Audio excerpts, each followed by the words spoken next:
Hey guys, Political Junkie 2414 here, and welcome back to another video. Today I'm going to be finalizing my prediction for the 2024 United States Senate elections. We've come a long way in this election cycle. We have a number of very close and competitive races to get to. So yeah, I'm going to be, making my final prediction here. If you want a screenshot at the end of the video and, see my result, see what all of my predictions and come back to them on election day, because I'm convinced that I will, get some of these races wrong, or at least be wrong about some of the margins in some of these races. So, yeah, let's get into it. So, we're going to start by filling out these safe Democratic states. And these safe Republican states, these are the ones that are going to go to either party by over 15 percentage points. Not really any contention here. There are a lot of the usual suspects. One that I will point out here is West Virginia, where we have seen, where Democrats had an incumbent here, or currently have an incumbent who's, now turned to an independent who caucuses with the Democrats, Joe Manchin. He was going to lose the seat anyway, but he would have made this, given Democrats like a 15% chance at best of holding onto the seat. But since Manchin's retiring, Jim Justice, the Republican nominee, is a shoo-in here. He's going to win this seat by 30 to 40 points. It's not going to be that close. It's not going to be close whatsoever, and Manchin would have lost it anyway due to polarization. But honestly, I think it's a good thing for Democrats that they've kind of been forced to give up on this seat, because now that pushes them to, focus on the other states that they're holding in Trump's, protecting the other seats they have in Trump states like Ohio and Montana and all of the battlegrounds, which we will get into in just a moment. But yeah, I think West Virginia, Democrats ceding that a pretty good, I think Manchin's retirement, honestly, obviously it helps the GOP here, but it also helps Democrats focus on what really matters.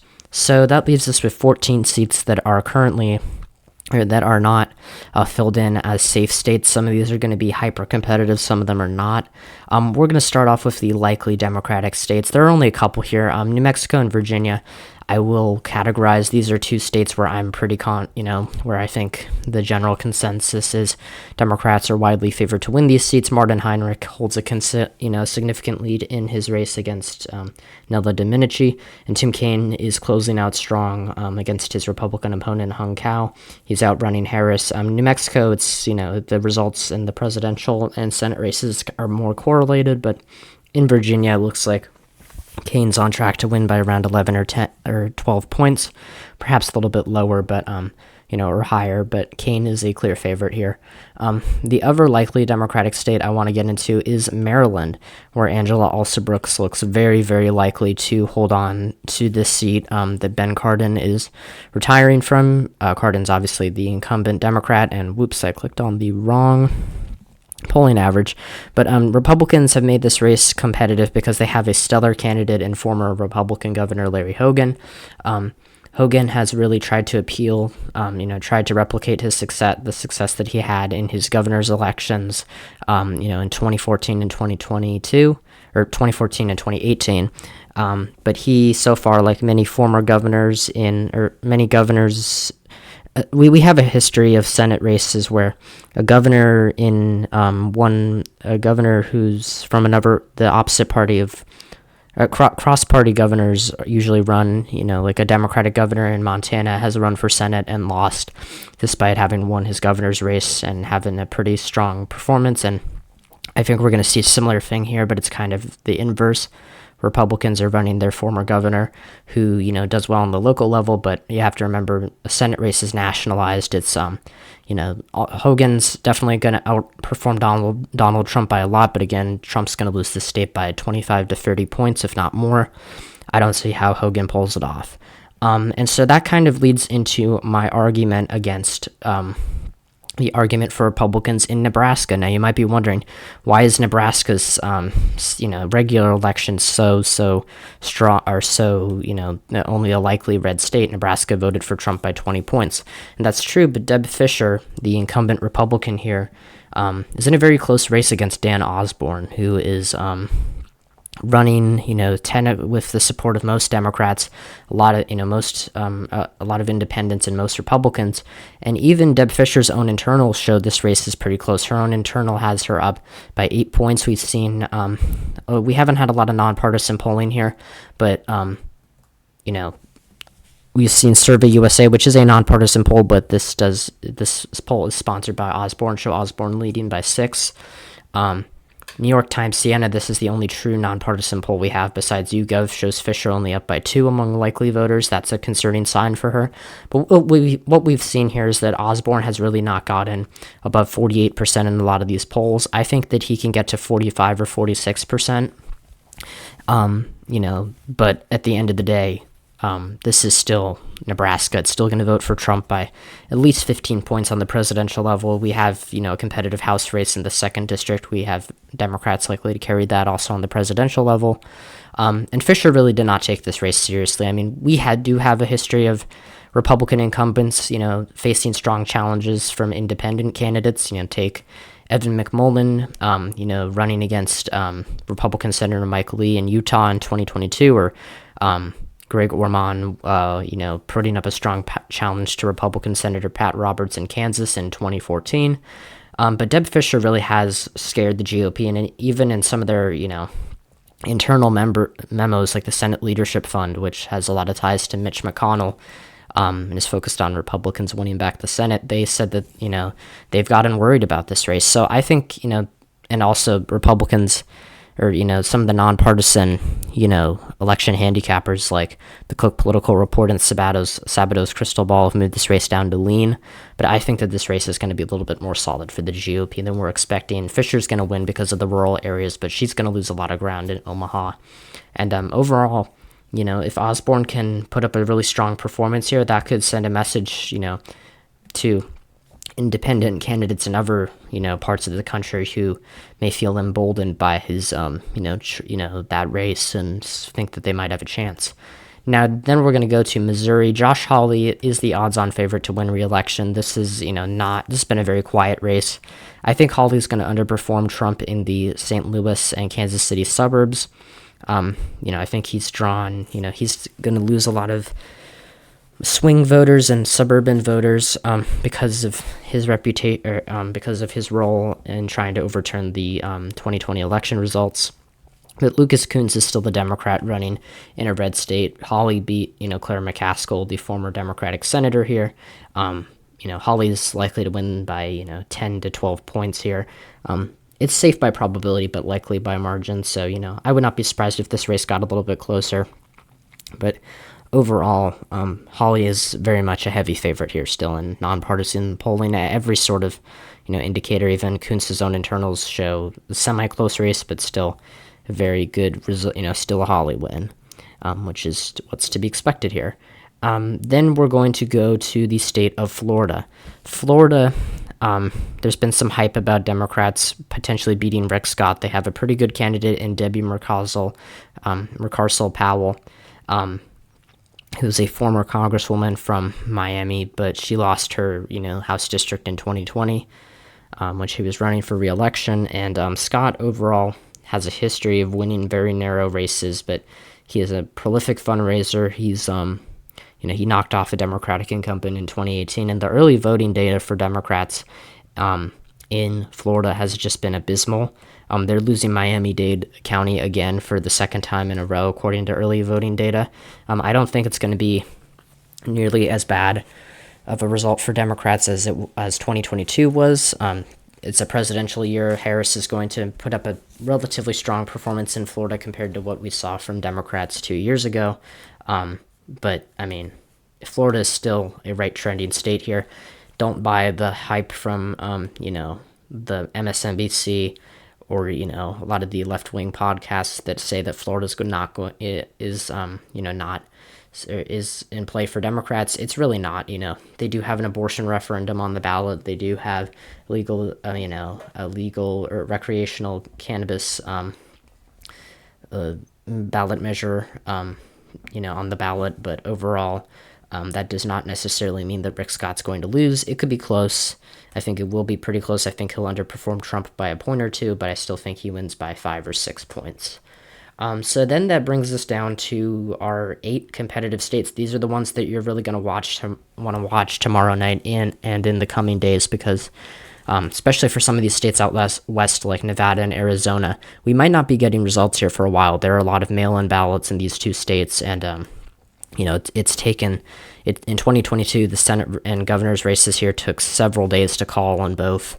I don't think we got the result for Arizona and Nevada Senate races until the weekend. We didn't get their governor calls for, I think, even longer than that. Nevada's governor race, I think, did come in before Arizona's, but overall, it's going to be a close race here. Democrats, you can see by this map, they're defending more territory. All of these seats, except for Texas, are ones that they have incumbents in. And that includes Montana and Ohio, 2 states that Donald Trump won twice, where Democrats have strong incumbents in Sherrod Brown and Jon Tester, but are, they're really going to have to outrun Harris at the top of the ticket if they want to win. So let's start off in the West, I guess. The first state I'm going to characterize here is Nevada. Nevada, I'm going to move this down from, well, I guess in my, last post where I kind of gave like a semi-Senate update, I did move this race down to lean D. And the reason for that is because the early voting data for Democrats here is not looking great. Sam Brown has been consistently behind Trump, been underperforming Trump in this state for months now, and, nonpartisan polling still showing that. New York Times, Siena released their final polls for the presidential and Senate races here in the battleground states, and Rosen's up by 9 in the likely voter poll. Emerson has Rosen up by 6. So overall, she's leading comfortably. But here's the thing, and this is something that John Ralston, the god of, predicting Nevada elections, has indicated, and that's that in Nevada you have, the samples that might be getting, that these pollsters are coming up with might not be representative of the whole electorate on Tuesday, because a lot of the early vote is in, and Democrats are typically building up a firewall.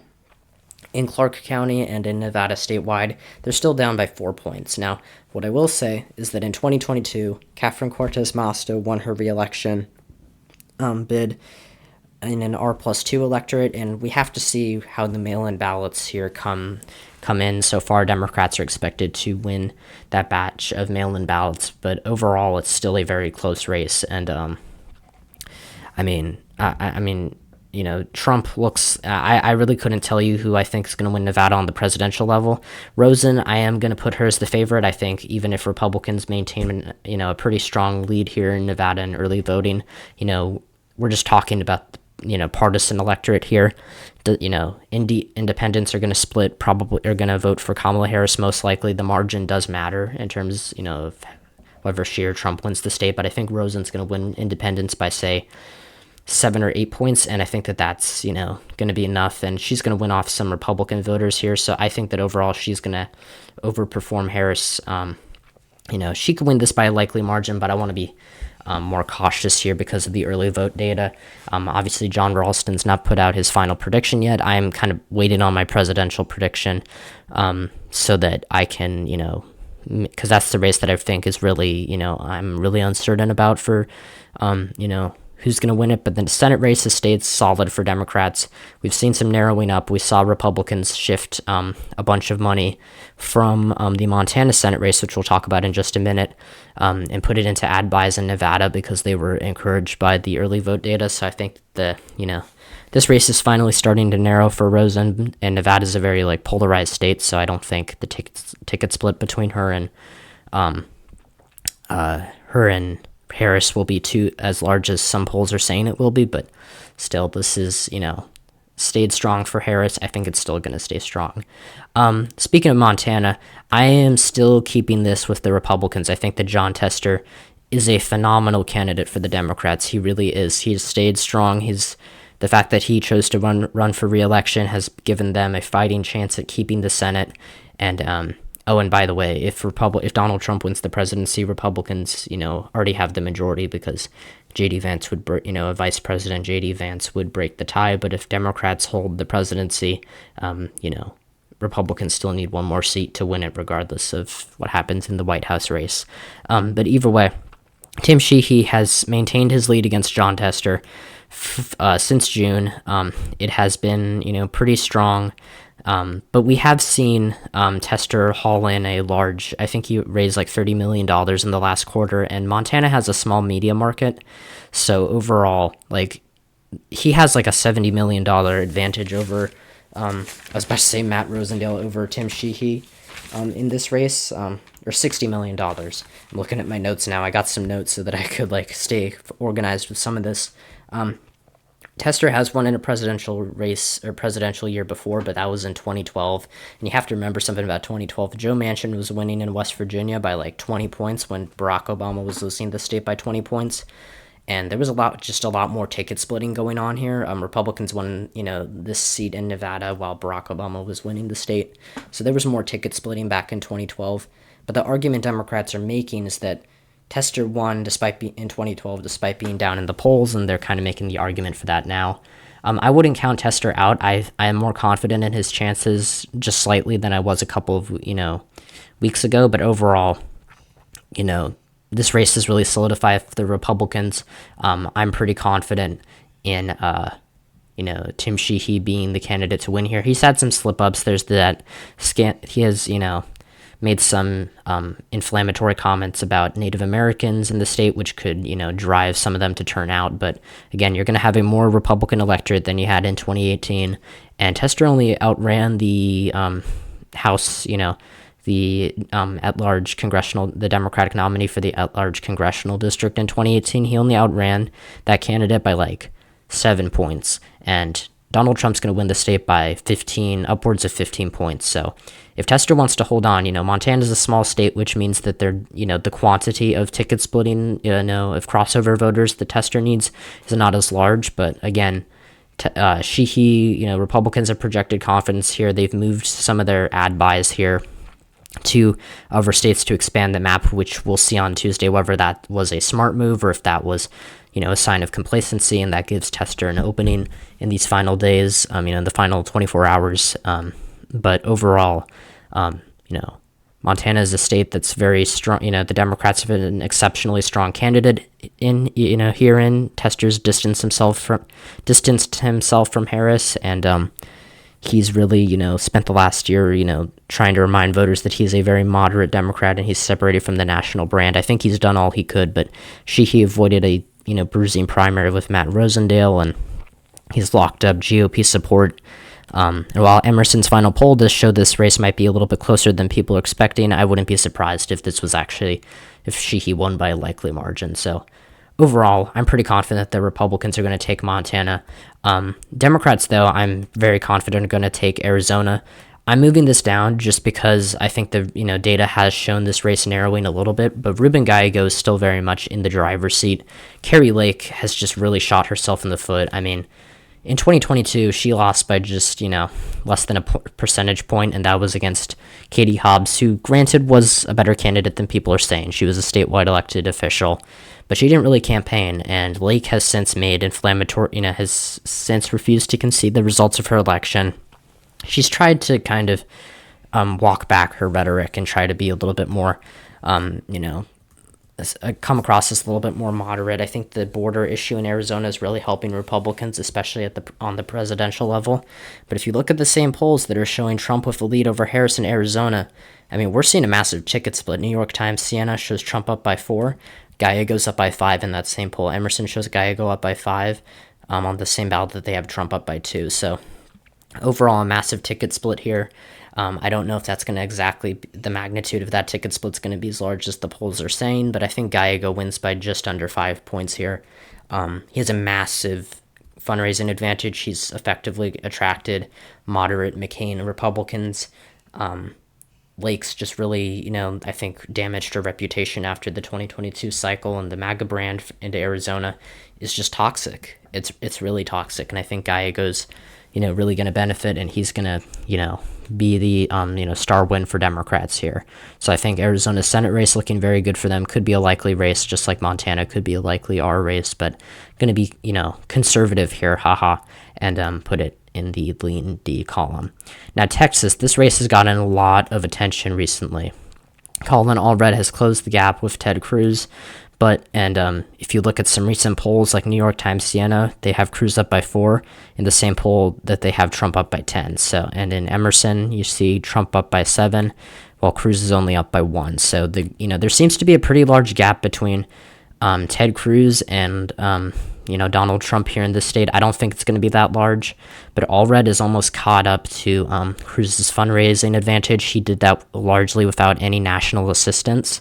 And Democrats in the final weeks, for the first time since 2002, they're investing in a Texas Senate race. It's the first time since since the 2002 Texas Senate election that they're actually making an effort to win a Texas Senate race. And, not even in 2018, where there was so much buzz about it, where Beto O'Rourke came very close.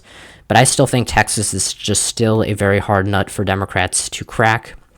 The thing about Texas that I think makes it different from a state like Arizona or Georgia, two formerly super conservative states that have been trending left in recent years, Texas is just so much bigger. There's so many, it's not only bigger in size, it's bigger in population, it's bigger in the amount of areas and, the amount of benchmarks the Democrats have to reach. Because if you think about it, Arizona is mainly controlled by, the Tucson and, Phoenix region, Georgia's mainly controlled by, maybe Savannah, Augusta, and the Atlanta metro areas. Those are the big ones for Democrats. But in Texas, you have like El Paso, you have Austin, you have Houston, you have Dallas, you have the Rio Grande Valley. You just have so many more benchmarks the Democrats have to hit, and they haven't really been hitting the biggest benchmark of them all, and that's with Houston turnout. If they can't get Houston turnout up super high in this election cycle, it is possible, but Allred, is going to have a really hard time if he can't do that, and they've lost support in the Rio Grande Valley even as they've grown in the suburbs. So Texas, there's a future here for Democrats, but I don't really see it this cycle. Cruz, I think really has hurt himself since his last election, especially with his, the Cancun scandal back in 2021. The recently leaked memo from the Senate Leadership Fund showed that the GOP is worried about Allred winning this race, but Trump seems to be holding up in Texas, albeit he's not a great candidate for Texas either, but he's running ahead of Cruz, and he seems to be holding his own, and I think that he's going to make it hard for Allred to win this race. I think that at the end of the day, Texas is still a red state, a stubbornly red state, even if it is close, and I think that that's going to hold on to, that's going to help Ted Cruz hold on in this race. So as you can see, Republicans have already captured the majority, but we have four more races here to call in the Rust Belt, and we're going to start in Michigan. So this is really going to, we'll see if Democrats can, build up or, shrink, keep the size of the Republican majority very small, or keep it, or if Republicans can win some of these seats and expand their majority. So we're going to start off in Michigan. I'm going to give this to the Democrats. I think I'm the most confident in this race out of the four here.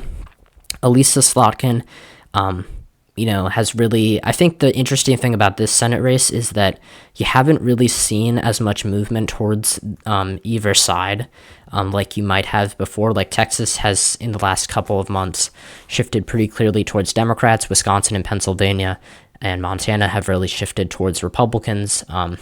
But Michigan, Mike Rogers has generally stayed relatively, at around 45, 46%. Slotkin's numbers have, ebbed and flowed. But at the end of the day, it's still a pretty close election. I think Slotkin has, is showing that she's, that she was a very strong candidate, stronger than some Democrats believed, because she's consistently outrunning Harris by 3 to 4 points in the polls. And the final New York Times Siena College poll shows Slotkin up by 2, and the Hill shows her up by 4. She's outrunning Harris in both of these polls by around 2%. Even some Republican internals like Insider Advantage show the presidential race with a tie. Actually, they do show the Senate race with a tie as well, but you look at Rasmussen, that actually might not be a great example either. But Trafalgar, you see Trump up by 1, Trafalgar shows that it's a tie. Now, again, a 1-point difference is not a big deal, but in Michigan, if this race is super close, it really could be. And in some of the more nonpartisan polls, we are seeing a bigger delta between Harris and Trump, or between Harris and Slotkin. So like Marist here, Slotkin +6. What did they say in the presidential race? Harris by 3. That could mean all the difference because Michigan right now in this presidential race is looking very, very close. And, this Senate race is going to be close too, but Rogers, he represents an older, more moderate wing of the GOP, which is kind of, a breath of fresh air for Republicans in Michigan. They've had some really extreme candidates, especially in 2022. And Rogers has hit like Slotkin on her support for, electric vehicles, which is, not a good position to have in a state in the state that's, famous for being like the heart of the auto industry. And, but Slotkin is going to benefit from the fact that she's a strong candidate. She comes from a battleground seat. She's won it 3 times. The Republicans haven't won a Senate race here since 1994, and they haven't won a statewide race in Michigan, period, since 2016 when Trump won the state. So overall, history suggests Democrats are going to win here. I believe that. I think that it's going to be close. But, Slotkin, I think, is in the best position of any of these 4, of these 4 states, or 4, any of the 3 blue wall state Democrats for running for Senate. I think she's in the best position to win, which is surprising because a couple of months ago, I would have said completely differently. I would have told you that Slotkin was in the worst position and that Rogers was in the best, but the data has ebbed and flowed, and I still think, Michigan's on average just the bluest of these 3 states. So I would say that she's in a very good position to win right now, but again, it's going to be close. Pennsylvania, this one has narrowed so much in the last couple of months. Bob Casey looked like he was a shoo-in just a couple of months ago, but now David McCormick has really, really closed the gap here. Casey is still a free-term incumbent with a strong electoral history, and his polling lead over McCormick, while it has narrowed, it stayed relatively consistent. He's running ahead of Harris by varying amounts, not as much as Slotkin is, but he's stronger with white working class voters. But McCormick, I think, what he has that a lot of other Republican Senate candidates don't is a strong fundraising haul. He's really made this race super competitive. He's gotten GOP mega donors to really pour a lot of money into this race, into defeating Casey. He's a better candidate for the suburbs than Trump, although we saw in 2022 Dr. Oz was, running, John Fetterman didn't run a good campaign for the suburbs, and he still did better than Dr. Oz in, most of the Philly suburbs here. But McCormick really, he's still has a fundraising deficit to Casey, but that makes sense. Casey's the incumbent. Usually incumbents have more resources financially, but he has a smaller gap with Casey than some of the other candidates here. So overall, I still view Casey as the odds-on favorite here. He's still a free-term incumbent. He's won competitive races before, but this is going to be his closest one. Republicans really have gotten this race super close.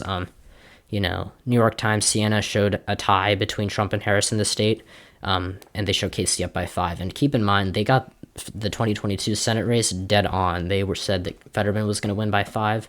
And even some Republican pollsters here, Insider Advantage shows Casey by 1. Atlas Intel, which is a right-leaning pollster, has Casey up by 2. A lot of the other nonpartisan polls, Muhlenberg, USA Today, Marist, all show Casey with a 2 to 3 point lead. So I buy that. I could even see this being around a 4-point lead. But, I think, Slotkin's going to win by like 3 or 4. Casey's going to win by 2 or 3.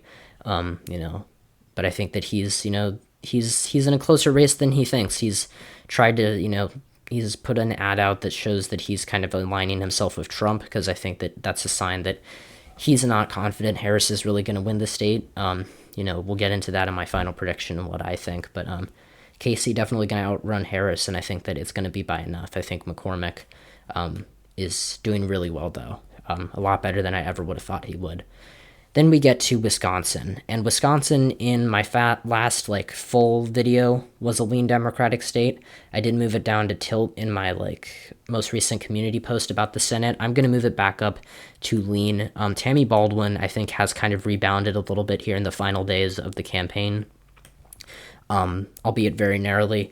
She's performing well in a lot of the, more recent polls. I think she's gotten a bit of a, She's still in a very close race, closer than she was in the summer, but Eric Hovde, I think, did not have a great Senate debate performance. And again, debates in Senate races don't really matter that much. Just look at 2022 in Pennsylvania. John Fetterman had a terrible debate performance there, and he won. But Hovde, I remember, watching part of that debate. One of the things that stuck out to me as kind of a red flag for Hovde's chances here. He refused to answer a question about the farm bill in Wisconsin because he was not well versed on the issue. And again, Wisconsin's has a big agricultural industry. And I think that Tammy Baldwin, being someone who's been in Congress for more than 20 years, been in the Senate for, almost 12, going on 12 years, she's someone who has an established record on this, on these issues. She's, a very prominent Senate Democrat. And I think that she's really tried to paint Hovde as out of touch with Wisconsinites as a California banker. And I think that that's really going to, work to her advantage here. The gap between Trump and Hovde has really closed in the last couple of weeks. If there's a Senate race where Republicans really have surged in the last couple of weeks, it's definitely Wisconsin. And Hovde has outspent Baldwin in the final weeks, and he avoided a competitive GOP primary, and he's going to benefit from Trump's superb standing with working class voters. But again, the Wisconsin Democratic Party has a really robust turnout operation. I think Baldwin has shown that she can win by substantial margins in statewide elections before. Her last Senate race, granted, was not very competitive. Republicans kind of gave up on it. They've tried more recent, they're trying a lot harder in this race. But, she's outrun, she outran Tony Evers by 10 points in 2018. I don't think she's going to outrun Harris by nearly that much, but I could see her, outrunning her by 2 or 3. And, if you look at this Emerson's final poll here, Baldwin's up by 6. What did they show in the presidential race? That's a tie. That's a pretty substantial win here. New York Times Siena has Harris up by 2. What do they show? Baldwin up by 4. So it seems like the gap between Trump and Hovde has, it's still smaller than it was in the summer, which made sense. I mean, it only made sense that some of these, these results were going to become more correlated as voters started paying more attention. But, I think overall, you've seen Baldwin kind of been able to build a little bit, gain a little bit of breathing room in this race, and so I think that she's going to do really well on Tuesday. I think she's going to outperform Harris, but she's still in a close race. Hovde has really, been a stronger candidate than I would have ever thought.